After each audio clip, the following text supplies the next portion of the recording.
ॐ श्री उमामहेश्वराभ्यां नमः। ॐ क्षीरं दधिघृतोपेतं मधुशर्करया युतं पञ्चामृतं प्रदास्यामि स्नानार्थं गिरिजापते। अथ पञ्चामृतस्नानं करिष्ये। ॐ श्री उमामहेश्वराभ्यां नमः।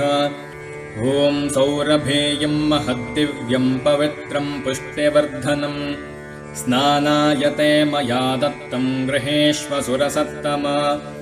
ॐ उमामहेश्वराभ्यां नमः। क्षीरस्नानं समर्पयामि।